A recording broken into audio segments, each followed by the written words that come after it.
Atrium है जहाँ पे कि आप जब नासा में पहली बार एंटर करते हैं, यहाँ पे गिफ्ट शॉप है इस जगह और कुछ है। और ये जो है कुछ लोगों को बहुत इंटरेस्टिंग लगेगा, ये मीटियोराइट है। तो इसको ये वर्ल्ड का लार्जेस्ट ओरिएंटेड पैलासाइट है। ओरिएंटेड पैलासाइट का मतलब होता है जब मीटियोराइट अर्थ के एटमॉस्फेयर में एंटर करता है तो वो टंबल करता रहता है, उससे ना उसका स्फेरिकल शेप रहता है। बट ये तो 99.99% एस्टेरॉइड्स वैसे ही टंबल करते हुए आते हैं। बट जो ओरिएंटेड पैलासाइट है जिसमें से कि ये एक है, ये टंबल नहीं कर रहा था, तो उसकी वजह से उसका कोनिकल शेप बन जाता है। इसी को रिसर्च कर करके जो नासा और बाकी स्पेस एजेंसीज ने अपने प्लेन का जब शेप देना शुरू किया तो they design it based on this.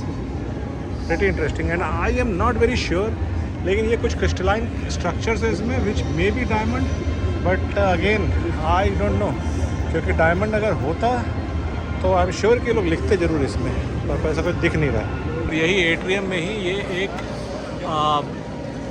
Launch shuttle, I think इसी तरह का कोई शटल होगा जो कि स्पेस जब मून पे गया होगा तो मून पे लैंड करने के लिए यही शटल यूज़ किया होगा, इसी टाइप का कोई शटल। मैं देखता हूँ अगर वहाँ जाकर के मुझे कोई इन्फॉर्मेशन मिलती है तो मैं बताऊँगा। और ये डिफरेंट टाइप के स्पेस क्राफ्ट्स हैं, मोस्टली सैटेलाइट्स।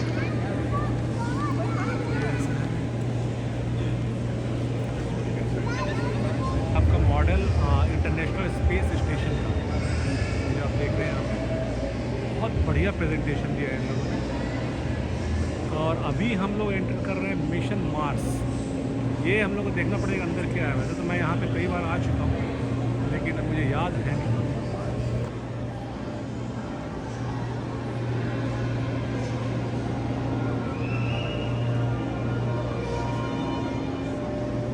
ये थोड़ा सा इन लोगों ने स्टोन्स वगैरह उसी तरह से मार्स टाइप का स्ट्रक्चर में डिफाइन किया हुआ है, मतलब बनाया हुआ है। और ये ग्रेविटी का डिफरेंस दिखा रहे हैं। ऑफ कोर्स हम लोग सबको पता है कि ग्रेविटी डिफरेंस की वजह से हर चीज़ का वेट बढ़ जाता है। तो मार्स में आप थोड़ा सा ज़्यादा बाउंसी हो जाते हैं, मतलब आपका वेट थोड़ा कम हो जाता है, तो you can jump a little bit higher और हेवियर टूल केस उठा सकते हैं। एंड दैट इज़ वाई ये जो छोटा सा ब्रीफ केस है जो बहुत आई डोंट नो, तो ये ऐसे मार्स पे ये फील होगा जो कि खटाक से उड़ गया। अर्थ पे इसका वेट थोड़ा हेवी है। That was a very good presentation, क्योंकि अब यहाँ से आपको वीडियो में नहीं समझ में आएगा, लेकिन जब आप उठाएंगे तो देखेंगे लेफ़्ट साइड वाला हेवी था और राइट साइड वाला लाइट था बहुत। तो राइट साइड वाले सेम वेट सेम मास अगर होगा तो मार्स पे वो थोड़ा लाइट होगा, ईजी होगा उठाने में। और फिर डिफरेंट डेटा वगैरह है यहाँ पे, तो बहुत ज़्यादा ऐसा कुछ unless you really want to dig in तो वो तो आपको विकीपीडिया पे भी नॉलेज मिल जाएगा। ये मून का क्रेटर है और ये बता रहे हैं we are going back to the moon. ये यूएसए का नया प्लान है कि ये लोग जा रहे हैं और उस टीम को बोलते हैं आर्टेमिस। उस प्रोग्राम का नाम है Artemis and this is NASA's current moon program. तो ये क्या हुआ था कि जब स्पेस रेस शुरू हुआ था तो ये थोड़ा सा प्रेस्टीज इशू था सोवियत यूनियन और यूएसए के बीच में। तो सोवियत यूनियन सबसे पहले अपने एस्ट्रोनॉट्स को स्पेस में भेज दिया था और उन लोगों ने काफ़ी कुछ अचीव किया था in the beginning, but moon पे भेजने वाला यूएसए फर्स्ट था। तो बट उसके बाद जब रेस ख़त्म हो गया and USA was a clear winner, तो उसके बाद से कोई गया नहीं था आज तक मून पे। 50-60 साल हो गए थे। अब ये लोग दोबारा प्लान कर रहे हैं और ये इन्होंने बड़ा अच्छा एक बच्चों के लिए बनाया हुआ है कि आप इस पर कागज़ पे लिख के कुछ भी लिख दीजिए और एस्ट्रोनॉट्स आपके सवालों का जवाब देंगे। तो उसी का ये यहाँ पे छोटा सा झांकी टाइप से बनाया हुआ है, काफ़ी अच्छा लग रहा है देख करके। And it is very largely like privately funded. Government भी उसको फंड कर रही है बट प्राइवेट वेंचर है ये सारा, जितना मुझे पता है। और अब चूँकि टेक्नोलॉजी बहुत ज़्यादा एडवांस्ड हो चुकी है तो आपको ये सारे स्पेस सूट्स वगैरह देखिएगा तो उस ज़माने के स्पेस सूट्स में आज के स्पेस सूट में ज़मीन आसमान का फ़र्क है। यहाँ पे ये बीच में पेलोड रखते थे, कोई भी सैटेलाइट या कुछ भी हो उसको पेलोड बोलते हैं जब आप कैरी कर रहे हैं। और ये बीच में से ऐसे खुलता था और ये दोनों साइड पे आप सिल्वर पैनल देख रहे हैं तो ये एक्चुअली बंद हो जाता है दोनों साइड स्पेस में जाते सब। जब स्पेस पे पहुँच गया तो ये बीच में से खुलता था और नीचे से ये पेलोड को धीरे से रिलीज़ करते थे। और उसके बाद वो सैटेलाइट अपने आप इस्टेब्लिश होता था अपने ऑर्बिट में। या जो भी स्पेस खास करके आई थिंक ये यूज़ हुआ था बहुत ज़्यादा इंटरनेशनल स्पेस शटल स्टेशन को इंस्टॉल करने के लिए, डिफरेंट पार्ट्स इसका स्पेस पे कैरी करने के लिए, तो ये यूज़ हो रहा है। Exit off the left-hand side of the tram and the left-hand side only. We do hope y'all have a blessed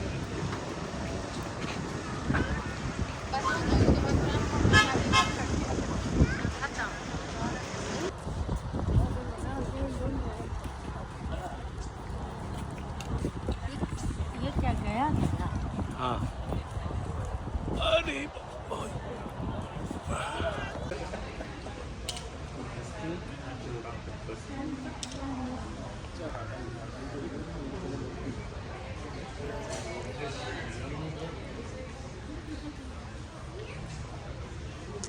just look at the size, it is almost like पूरा एक फुटबॉल फील्ड के बराबर का size है इसका।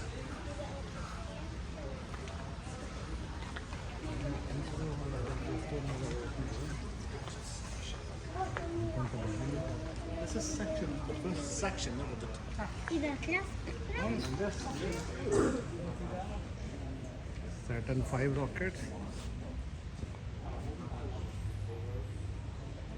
ये 1973 में ये उस स्काई लैब को भी लेके गया था। ये 1968 से चलता था और इसका 3 स्टेज था।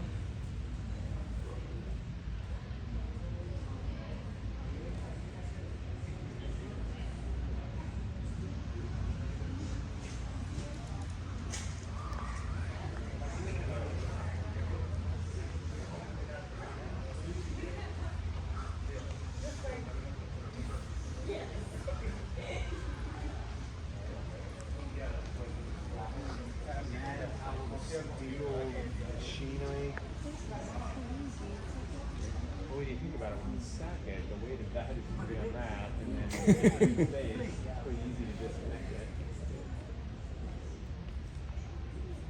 This will blow. It's not the density.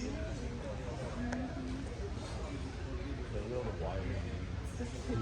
None of this, none of what we did today. और ये दूसरा रॉकेट है कोई, ये पीछे उसका ब्लास्ट है। 1 2 3 4 5 6 के आसपास तो होगा, इसे कुछ एक शायद पीछे छूटे हैं।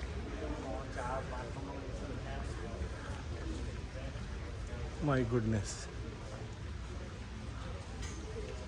और ये एक और रॉकेट है। This rocket was flight ready. अच्छा, ये सेकंड स्टेज है। तो जो पीछे आपने देखा था वो स्टेज 1 था, जो जब बर्नआउट होता है तो आप लोगों को याद होगा कि जैसे इस पिक्चर में भी दिखाया हुआ है कि इस पिक्चर में भी जैसे दिखाया हुआ है कि पहले नीचे का पोर्शन जो है, जो पुराना वाला See, this is रॉकेट था, section 2. वो वाला पार्ट डिटैच होगा पहले, जो कि यहाँ पे है, जो सेक्शन नंबर 1 है। फिर ये वाला जो पार्ट है आपका, ये वाला रॉकेट जो है, ये सेक्शन 2 है ये पूरा। तो ये कुछ इंटरवल के बाद फिर ये डिटैच होगा, and then the last one is that one जो कि उधर है, वो सेक्शन 3 है।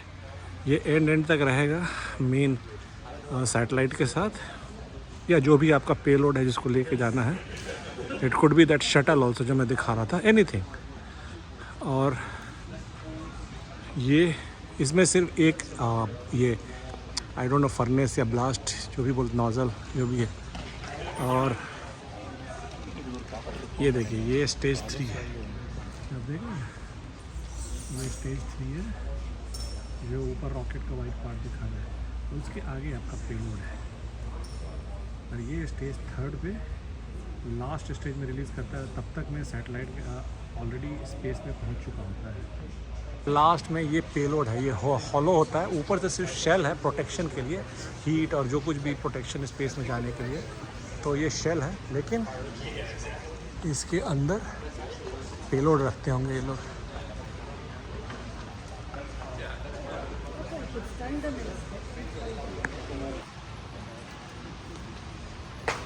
टोटल 5 है।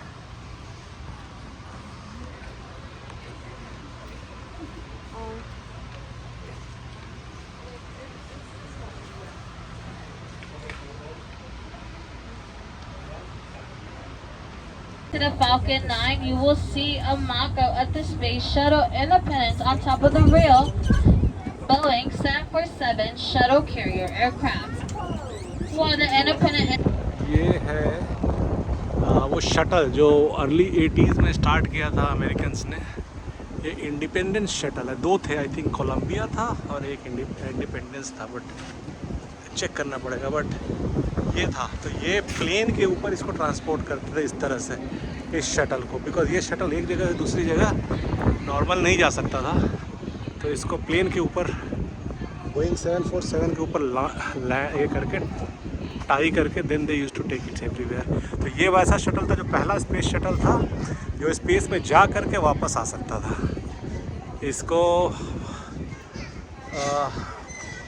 जैसे आज इलॉन मस्क का रॉकेट जो है बड़ा दुनिया में सब जगह नाम है कि वो जाता है, फिर यू कैन रीयूज़ देम, तो सेम वे इस शटल को रीयूज़ कर सकते थे। तो they use to put rockets this shuttle with rockets, and then rockets used to take them up, and then they used to ये अपने आप स्पेस से वापस आता था without any assistance, मतलब self propelled. So that was pretty cool and very advanced in those years. तो इसको रिटायर कर दिया गया था, आई थिंक अर्ली 2005-06 के आसपास दे रिटायर्ड दिस। एक दो एक्सीडेंट्स भी हुए थे उसके बाद। प्लेन का टरबाइन इंजन है।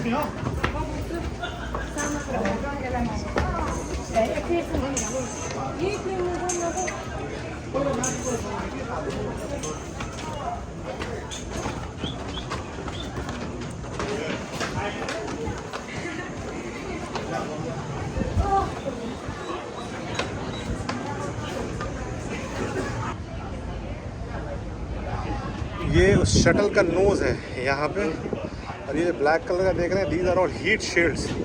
जब ये री एंटर करता है तो this is the one which protects the shuttle from heating up, and I think they have boarded up the glasses, but इसमें ग्लास होता होगा, और आई एम नॉट श्योर, क्योंकि हो सकता है कि हीट से प्रोटेक्शन के लिए वो ग्लास को भी कवर करते होंगे, but right now it looks like it is all boarded up.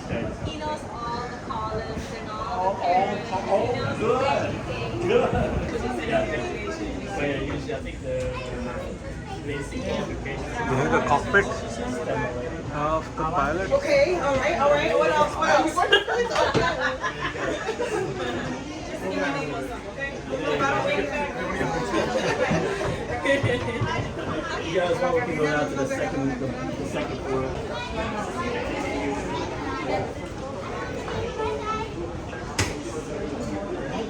I think this should be the place where जहाँ पे वो लोग पेलोड स्टोर करते होंगे, कोई सैटेलाइट लेके जाना है या कुछ, तो यहाँ पे स्टोरेज होगा उसका। और ये ऊपर से, यस नाउ आई रिमेंबर, ये ऊपर से खुलता था यहाँ से, तो अगर आप देखेंगे तो ये बीच में यहाँ लाइट है ना, यहाँ से बीच से ये स्प्लिट होकर के और दोनों साइड ऐसे से खुलता था, और उसका ये पेलोड को यहाँ से रिलीज़ कर देते थे ये लोग। So this was the purpose of the space shuttle. ये है शटल का स्टोरेज एरिया, यहाँ पे ये स्टोरेज और sleep area. Everyone stay in the line on your right side. Stay in the line on your right side.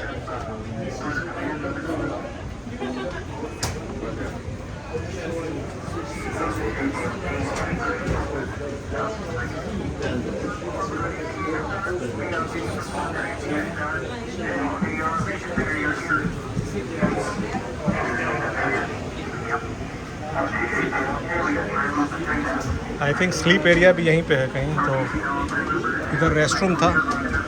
Space में restroom जाना भी अपने आप में एक चैलेंज ही होता होगा, I am very sure. And again this is the payload area जिसके बारे में बता रहा था मैं, ये मैंने पहले ऊपर से दिखाया था। अभी ये असिस्टेंट यहाँ पे बता रही थी कि ये ओरिजिनल नहीं है जो कि स्पेस में गया था, this is where they practised. तो इस पे ये लोग प्रैक्टिस किए थे। ओरिजिनल वन कैनेडी में रखा हुआ है जो फ्लोरिडा में है। ये एक मॉड्यूल बना हुआ है जिसमें कि देयर शोइंग कि कैसे स्पेस में वेटलेसनेस में जो ट्रैवलर्स होते थे they used to move from one place to the other.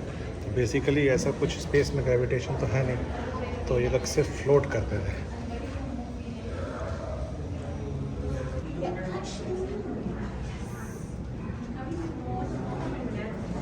ये अलग अलग मटेरियल है जो कि लूनर सॉइल से निकला है।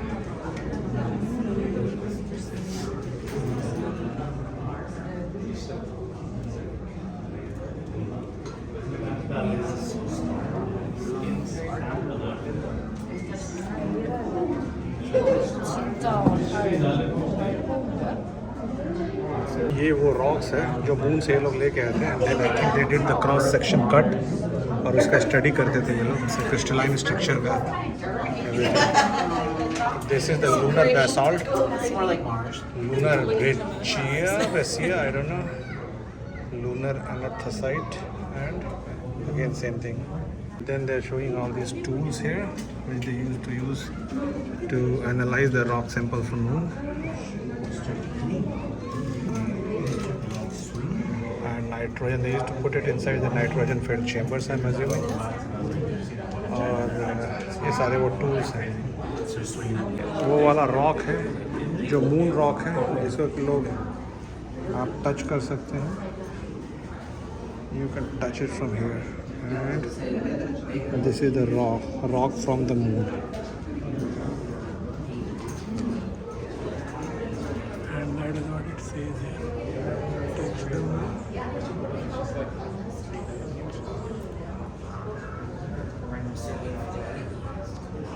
And then it is so much cool. वो है वो वाला रॉक है जो मून रॉक है जिसको कि लोग आप टच कर सकते हैं।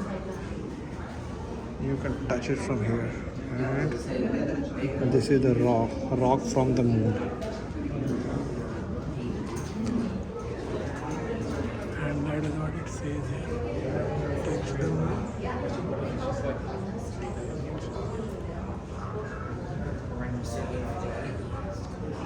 And then it is so much cool. ये मून रोवर है, लूनर रोवर।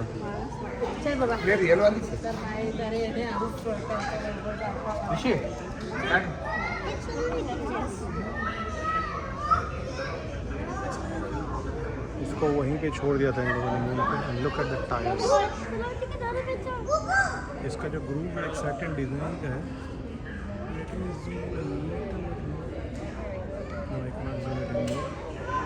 सो वो इसलिए था कि lunar surface is very soft, it needed a grip, but if you see tyres इसका बहुत डिफरेंट है। और ये एंटेना बनाया हुआ है अर्थ से कांटेक्ट करने के लिए, और यहाँ पे जस्ट सिंबलाइज करने के लिए it's facing earth. I think earth पे हमेशा ही फेस करता है to keep the connection. And then these two sites astronauts are collecting samples, जिससे कि they used to escape the returning vessel, और इससे फिर वो लोग, इससे पैराशूट होता था और इससे वो लोग सी में चले जाते थे।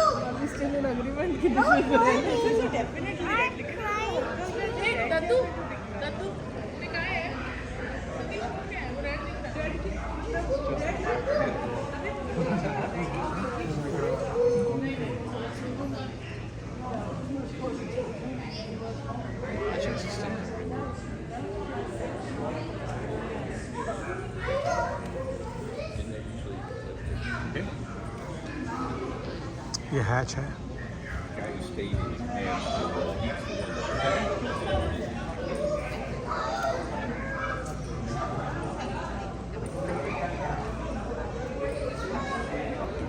बहुत सुंदर प्रेजेंटेशन किया हुआ है इन लोगों ने यहाँ पे। और ये रॉकेट है यूएसए का, आई don't know which rocket it is, it doesn't say which rocket, but it was one of the rockets जो कि लेके जाता था इनको स्पेस में। और ये एक exploration of the in the space जो वॉक करते थे ये लोग स्पेस में, space walk, tethered space walk. तो this is the model for that. एक आदमी अंदर बैठा हुआ है और एक स्पेस वॉक कर रहा है। लेटर ऑन ये लोग अनटेथर्ड स्पेस वॉक करने लगे थे जिसमें ये कॉर्ड नहीं होता था। दे हैड रॉकेट्स जो कि इनके बैकपैक में होता था, उसको यूज़ करके they use to go and come back और चेंज डायरेक्शंस। बट ये बड़ी इंटरेस्टिंग सी, इसमें टेथरिंग होती थी। ये इसको टेथर बोलते हैं, जो ये कनेक्शन बना हुआ है ना केबल का, ये टेथरिंग होती थी। इस तरह से ये लोग स्पेस में वॉक करते थे। Very interesting space craft in the space. ये था मर्क्यूरी 9 स्पेसक्राफ्ट।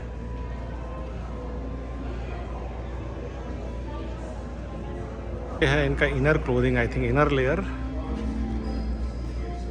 तो ये टेम्परेचर कंट्रोल करने के लिए, और ये outer shell.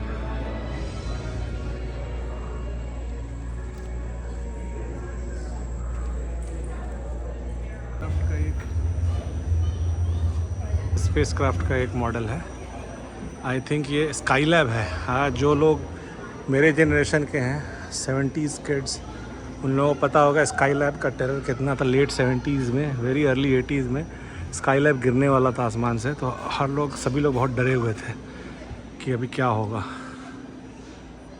This is the guy.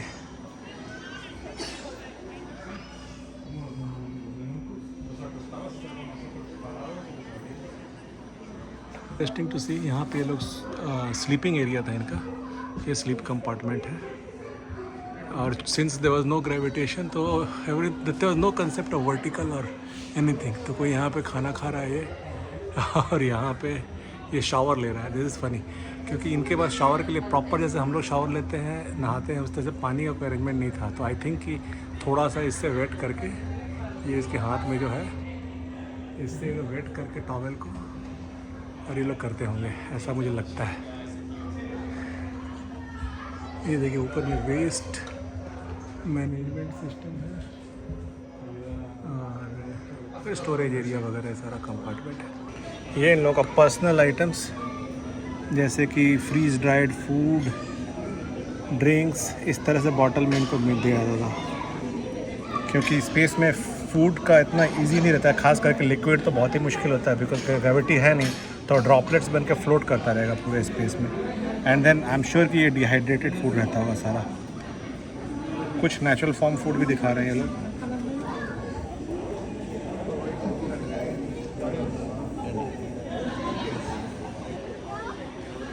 And then Skylab boots, 70s technology. और ये स्काईलैब का फ्रेगमेंटेशन है। वो जो स्काईलैब की मैं बात बता रहा था, तो उसमें से ये इंडियन ओशन में, कहीं ऑस्ट्रेलिया में एक पीस गिरा था, but then most of it fell in the